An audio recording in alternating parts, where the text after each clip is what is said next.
This video will cover sections 2.8 and 2.9, which starts with outliers, and then we'll see in 2.9 how we can use box plots to view numeric data, which will also show us outliers. So we're going to start with the definition of an outlier, first kind of in the mathematical sense, and then what it means in terms of the data.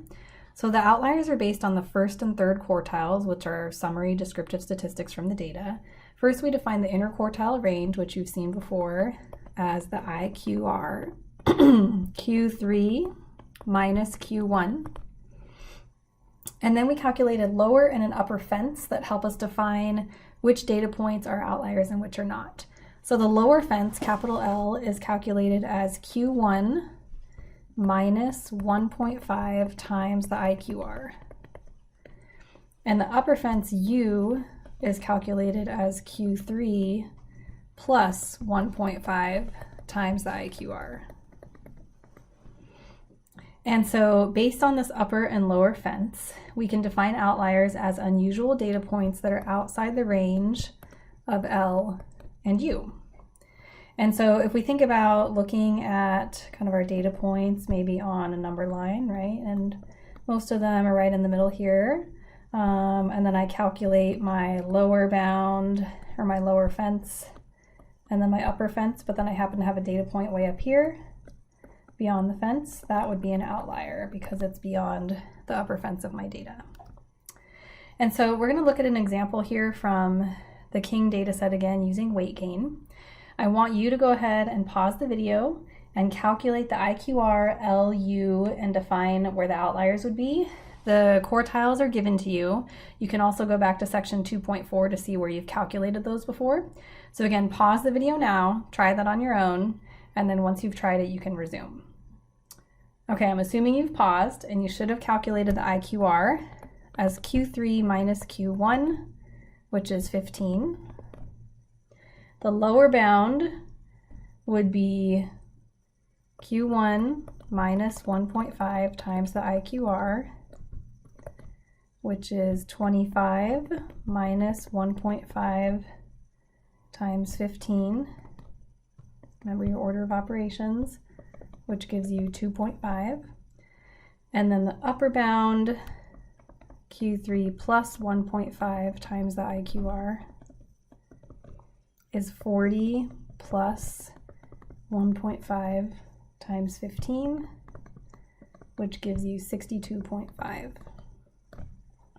And so outliers would be any data points outside of the range from 2.5 up to 62.5.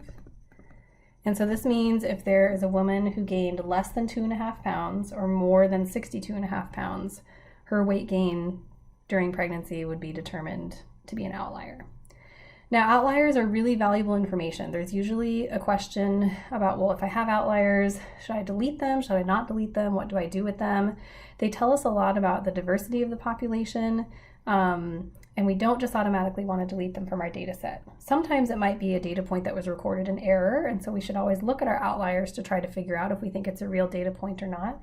But we don't remove it from our data set just because it's unusual. We want to look at it, visualize it, interpret it, figure out what to do with it. And so we'll see in the next section, as we keep going, 2.9, how we can visualize outliers, as well as more ways to look at the distribution of numeric data.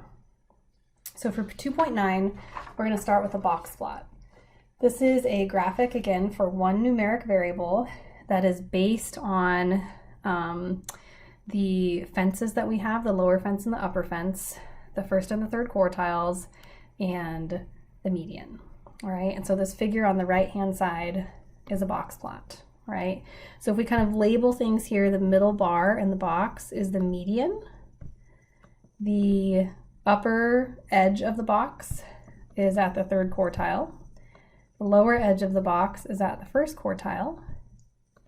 We can also see at the very bottom, we have the minimum data point, and the top point is the maximum data point.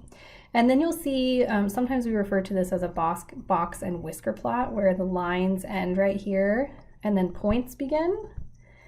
So all of these little circle icons have been deemed outliers. And as we saw from our calculations, we calculated the upper fence at 62.5. So you can imagine a line being drawn right here where I'm doing this dotted line. That's my upper fence, which is going to be at 62.5. Okay, so any points beyond that are classified as outliers. Same thing down below, there's this imaginary fence right here that separates that whisker edge from the outliers, and that's at the lower fence, and anything below is an outlier. The other thing that we can see from a box plot is that since it's based on the quartiles, it splits the data into groups of where 25% of the data points would be. So I can see that in this tiny little region right here, 25% of all my data points, the 2,500 data points from the data set, 25% of women have a weight gain between those values. There's also 25% here, 25% from this lower portion up to Q1, and then Q3 all the way up to the top is 25%, which is a lot more spread out. Okay, and so when we see a spread like that on this right-hand side of the box plot, where 25% of our data points are between maybe 40 and 150, that's really wide. And we can also see that in the left-hand image here in terms of this tail in the histogram. All right, so when we see a tail that goes off in a certain direction, that's telling us there are outliers out on this end. Okay, and we refer to this as right skewed. Our data is skewed to the right when we see this tail going off in the right-hand direction, which also often means that there are outliers in that direction. So we can see that in the text below here. We have more outliers, excuse me, in the upper fence than below the lower fence, and so we say that the variable is right skewed. We can see that in the histogram as well, because of the tail. And then kind of flipping that, we could say that if the tail is to the left, then the variable is instead left skewed. We'll see an example in a minute. And if neither tail is long, or if they're kind of the same length, generally speaking, then we say the variable is symmetric. That there's no skew in a particular direction, symmetric. Okay, so we can practice all of this using the R code, which again is given here to create box plots, all right? And so if you jump over to R, you will see in section 2.9 code for 3 different box plots. If I run this chunk, I will see I can click on the images here. And all that this is showing, this is for kind of the same variable, but showing me how I can flip the box plot just to be vertical or horizontal. And I see this first one was for weight gain. So again, I could label that graph as weight gain. I could give it an X label as well, which I could also call weight gain. This is in pounds.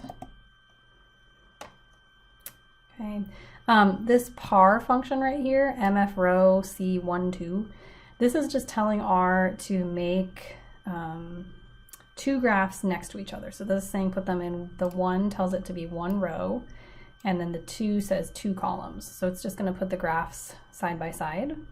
And then I'm doing that for each set of box plots so that they display next to each other. Similarly, for the next set, I could change this title to age. So this is looking at the age of the mother, and then the last one is looking at the birth weight of the baby. So I can run those again with those updates. It's like it's taking its time. There we go. And so then I can just see I've added, you know, a couple labels here and there, and I could keep doing that for all the graphs.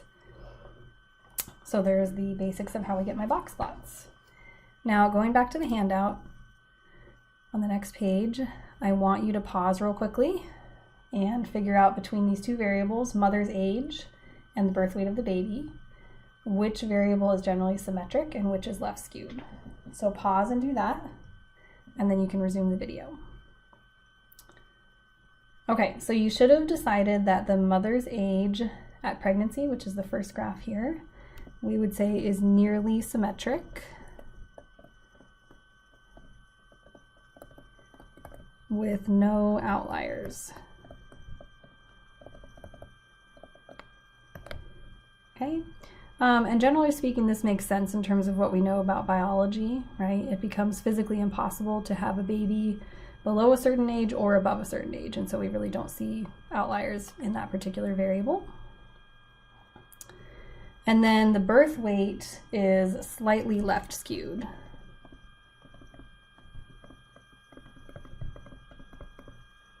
Okay, and we can see that because we have more outliers in the left-hand tail of the box plot, and we can also see it looking at the tail of the histogram off to the left. And again, this makes sense in terms of the data. At a certain point, mothers are not allowed to continue a pregnancy. If the birth weight is too high, they'll be induced.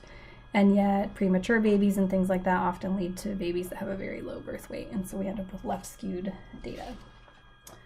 Okay, so that's the end of how we look at skew in the data set and outliers. So I'm going to pause the video here.